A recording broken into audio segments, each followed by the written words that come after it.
Bonjour à tous, aujourd'hui on va analyser le Akash Network. Donc on continue un petit peu sur la narration du Web 3.0 et je vais vous expliquer ce projet en moins de 20 minutes et vous donner un petit peu les targets, où ce projet peut aller, etc.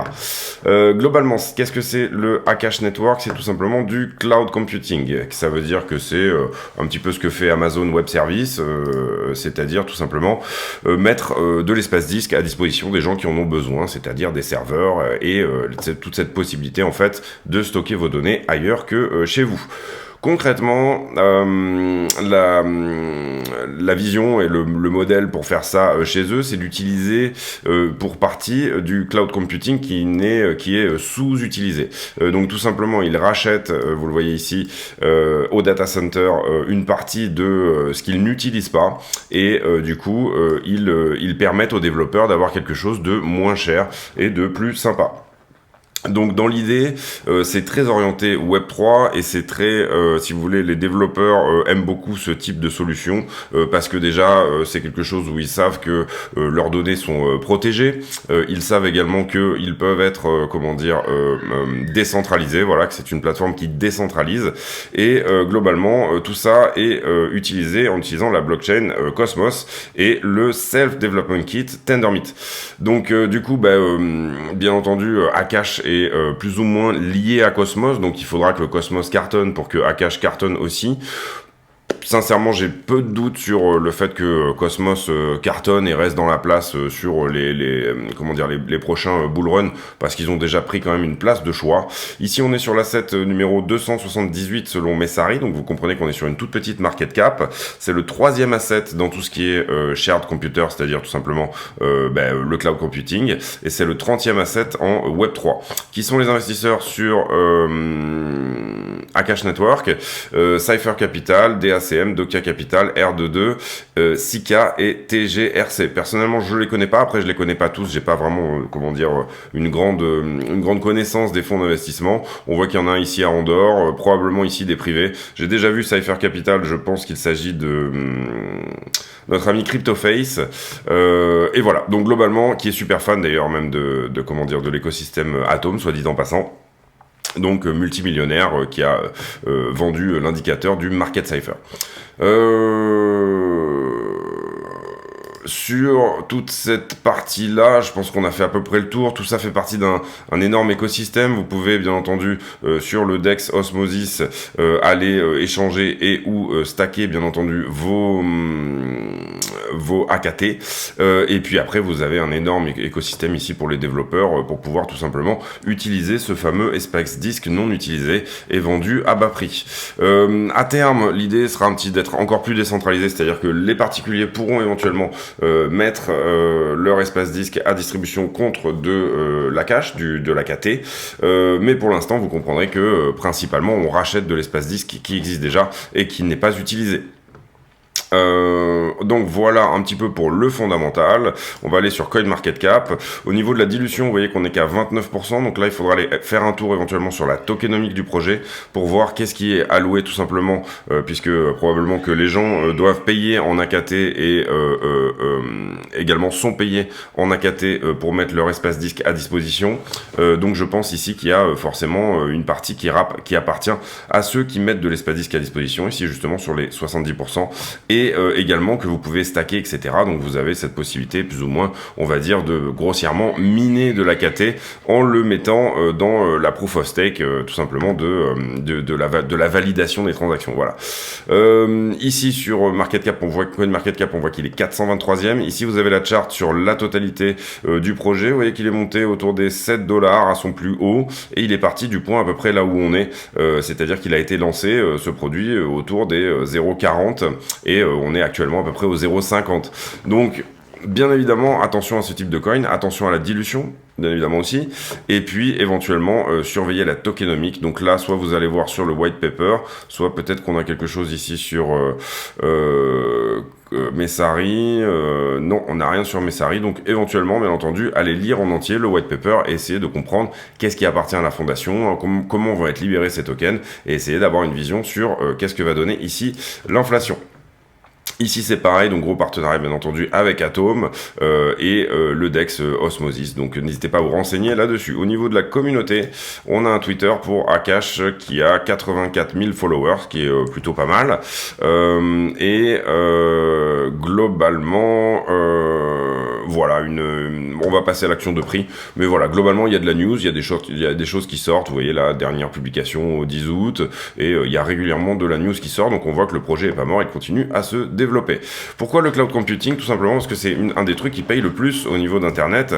L'espace disque, c'est vraiment quelque chose qui est sous-estimé en termes de possibilités, mais qui est vraiment hyper demandé. Et en fait, au moment où Amazon, à l'époque où il avait créé son premier site pour les bouquins, etc., il s'est rendu compte que personne n'était capable de lui donner les serveurs dont il avait besoin, à l'endroit où il avait besoin, etc. Il s'est dirigé tout simplement vers cette activité, et en fait, finalement, maintenant, c'est ce qui fait un petit peu la richesse de Bezos, c'est tout simplement le cloud computing. Donc il faut bien comprendre ici qu'on est sur quelque chose qui pèse plusieurs centaines de milliards, donc on n'est pas en train de jouer dans un jardin de fillettes, c'est pas juste comment dire, la plus-value ajoutée de l'AKT peut être vraiment très intéressante. Encore une fois conditionnée à Atom, mais c'est ça que je trouvais intéressant aussi, c'était de mettre un petit peu en exergue les différentes possibilités là-dessus. Ici on est sur la charte sur Bittrex. Vous comprendrez qu'on n'a pas beaucoup d'historique, donc du coup on va devoir utiliser la fameuse charte de CoinMarketCap. Vous vous rappelez qu'on était parti des 0,40 pour monter aux $7, donc on va tout simplement tracer un Fibo en partant des $7, ici à peu près par là, et on va descendre au 0,40 pour voir si la localisation est bonne.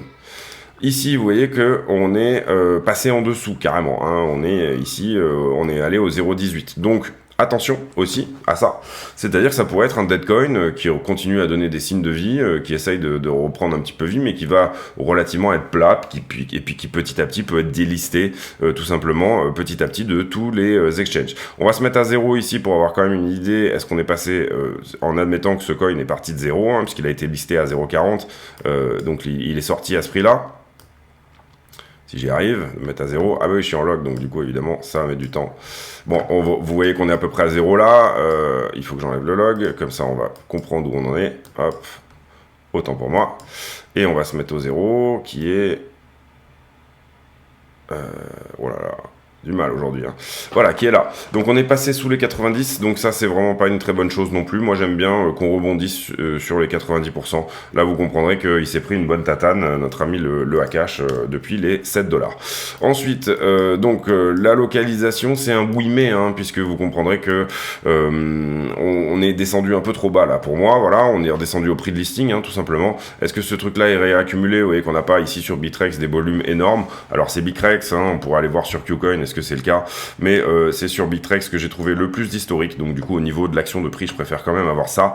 Globalement aussi ce qu'on pourrait dire au niveau de l'action de prix, hein, c'est que c'est quelque chose qui avait plus performé en décembre jusqu'à avril 2021, et ensuite au moment où on a fait un deuxième ATH sur Bitcoin, il n'a pas du tout performé pareil, c'est-à-dire qu'il n'a pas fait lui de deuxième ATH, donc il a gardé cette espèce de trendline ici que je pense il n'a pas encore redépassé.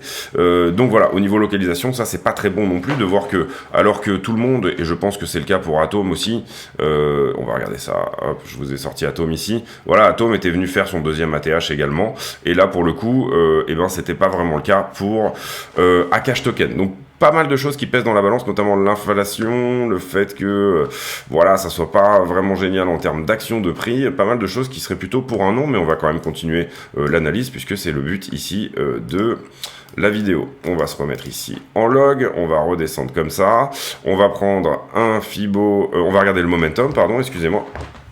Donc localisation non, structure, enfin localisation c'est pas génial on va dire, voilà, il est descendu un peu trop bas pour être vraiment intéressant. Structure, hop, vous voyez que on n'y est pas encore, même sur les derniers, là, si vous voulez, sur la dernière pente, pour le moment, on n'est pas du tout à l'intérieur. Par contre, vous voyez que c'est un coin qui fait des jolis bons, hein. Là, il est monté à 0,68, ici, il a touché les 0,80. En une journée, il y a des très très fortes, des très très forts mouvements. On pourrait regarder ici, éventuellement, se rajouter un petit OBV, On Balance Volume, ça va vous donner une indication sur est-ce que ce projet est accumulé sur la durée ou pas. Et là, en l'occurrence, vous voyez qu'en daily, l'OBV est pas très joli non plus, on a plutôt l'impression que les gens gens sortent du projet. En weekly, c'est pareil, donc du coup, voilà, on n'est pas sur quelque chose qui est très sexy. En termes de momentum, on est sur une trend de RSI haussière. Globalement, on perd de la force quand même, vous le voyez sur le MACD là, c'est-à-dire que ce mouvement d'achat là avait été plus fort que celui-ci et qui lui-même avait été plus fort que celui-là. C'est ce qu'on voit sur beaucoup d'alt en ce moment. Hein. Et en ce moment, on a un stochastique qui est plutôt en haut, donc on attendra plutôt ici une redescente. Donc pareil en termes de momentum, le momentum ne valide pas la localisation actuelle. Donc on pourrait se dire que potentiellement on trouvera un meilleur point d'achat ici pour AKT. Par contre, le Cypher est très joli. Vous voyez qu'ici c'est l'argent qui sort du projet, qui re-rentre. Je parle de la droite rouge qu'on voit pas très bien malheureusement parce que visiblement il bug un petit peu là, mais toute cette vague là qui normalement devrait être tout en rouge, l'argent est en train de revenir sur ce projet. Donc ça c'est un petit peu intéressant de voir que au niveau du cash flow on est en train de repartir. Ici en l'occurrence sur le Cypher on voit bien que c'est pas du tout la même chose que MACD, on est plutôt sur des mouvements qui s'accumulent à l'achat et qui globalement correspondent à peu près à la date du 3 juillet pour un redépart, ce qui globalement était un petit peu aussi le redépart de toutes les cryptos. Donc, momentum, c'est un oui mais non. En tout cas, le momentum valide pas du tout la localisation. On attendra ici plutôt que le RSI touche le 0. Donc, on attendra ici une éventuelle correction pour rentrer. On n'est pas de l'autre côté de la trendline, etc. Donc, ça valide vraiment pas grand-chose en termes d'action de prix.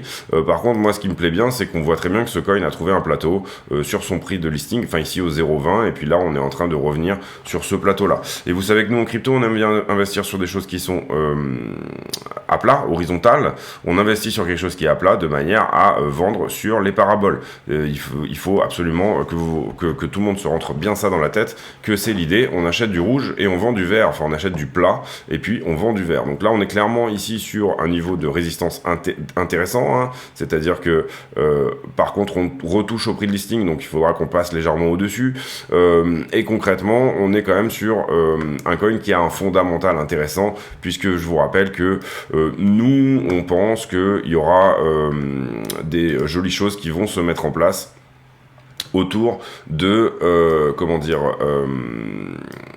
autour de tout ce qui est Web3.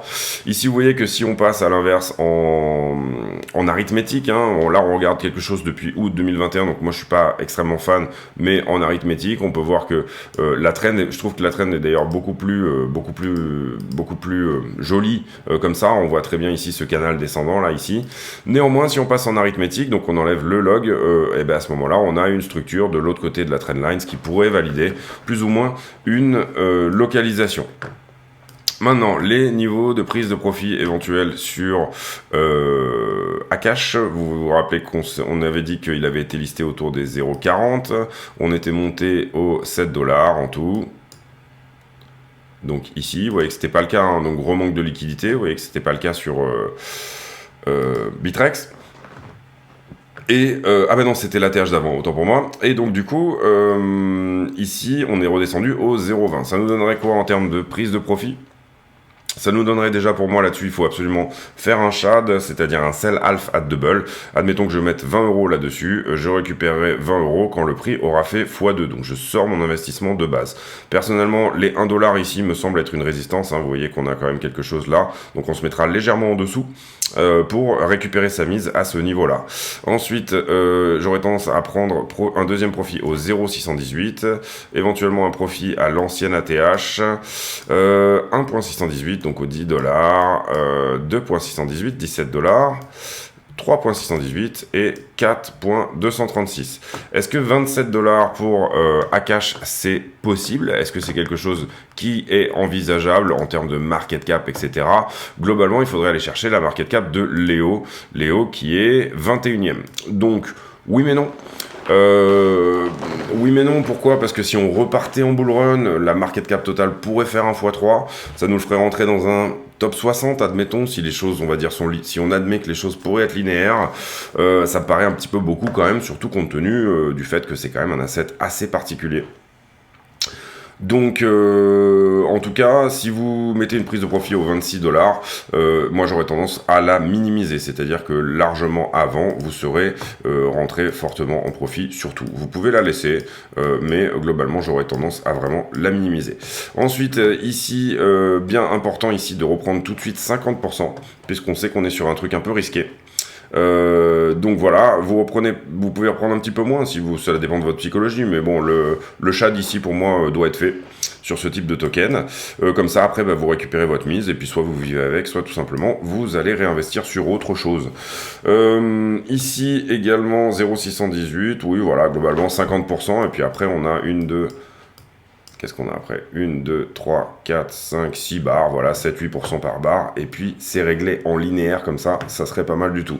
Si vous voulez vraiment maximiser, je pense que, refaire une prise de profit assez massive à 10 $ peut être vraiment plus ou moins bien.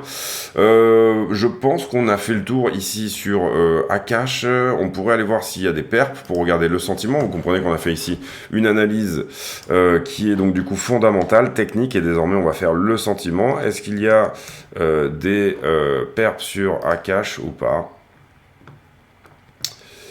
Visiblement non. Visiblement non, donc c'est pas possible de faire du levier sur Akash, vous voyez que c'est que ici du spot. Donc on n'aura pas de sentiment là-dessus. Sur le sentiment de marché également, vous pouvez éventuellement aller voir sur Lunar Crash, ici vous rentrez tout simplement Akash. Vous aurez au moins une idée un petit peu du sentiment du marché. Globalement, sur le Akash, on n'a pas énormément de gros influenceurs qui en parlent, hein, c'est ce que je suis en train de regarder là. Est-ce que les principaux influenceurs, ApeSwap, Criterium et Akash Network eux-mêmes, pas énormément de choses dessus.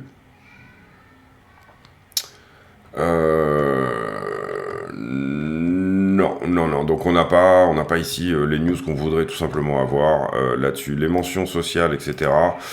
Alors, mention sociale, vous le voyez là ici, moins 41%, donc peu de gens en parlent concrètement. Et l'engagement social, moins 24%, donc ça voudrait dire que ce coin intéresse peu de monde en ce moment. Est-ce qu'on a ici autre chose qu'on pourrait dire sur ce coin? Donc, vous pouvez aller voir si vous voulez sur CoinMarketCal, tout simplement quels sont les prochains rendez-vous sur Akash, à quelle convention ils peuvent ici appartenir. Alors qu'est-ce que j'ai fait là? Donc upcoming event, et pourquoi? Oui, là ce que je veux faire c'est voilà, coins, et c'est là que je vais rentrer Akash. Voilà, hop. Et donc du coup, vous pourriez éventuellement aller voir ici, est-ce que Akash va participer à des grosses conventions? Est-ce qu'il peut y avoir éventuellement de la news, des choses comme ça? Et là, vous faites le lien, vous regardez un petit peu le 7 juin, etc. Donc ça, c'est plutôt des choses qui sont visiblement passées. On est sur past event. Oh là là, j'ai vraiment du mal. Upcoming event, toujours sur Akash. Hop, et on fait la recherche.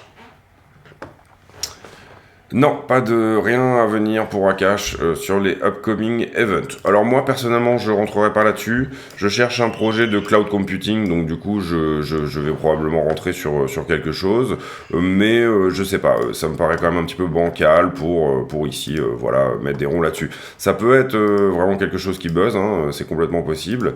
Ici par exemple, qu'est-ce qu'on a en shared computing? Voilà, on va regarder Medishare, mais ça doit être du médical, et SolveCare, je sais pas ce que c'est, donc pareil, on pourra peut-être ici l'analyser sur la chaîne, mais c'est du healthcare, les deux sont du healthcare, donc c'est le seul à faire vraiment du cloud computing, on va dire, privé. Ça me paraît étonnant, mais bon, je vais essayer de trouver ici potentiellement d'autres gens qui font ça. Vous savez que vous avez le Filecoin, etc. Mais là, on est plus sur vraiment de l'espace disque, et en l'occurrence, là, c'est plutôt, on va dire, de l'espace serveur dont on parle. Globalement, voilà un petit peu l'idée pour le Akash Token. J'espère que cette vidéo vous a plu. Si c'est le cas, n'hésitez pas à laisser un pouce bleu, vous abonner, activer la cloche de notification et venir nous rejoindre sur le Discord dont le lien sera en description. Voilà, c'est tout pour moi. Je vous souhaite à tous une très bonne journée. On se retrouve demain pour un nouveau point météo sur le Bitcoin et éventuellement une analyse d'altcoin comme celle-ci. À très bientôt.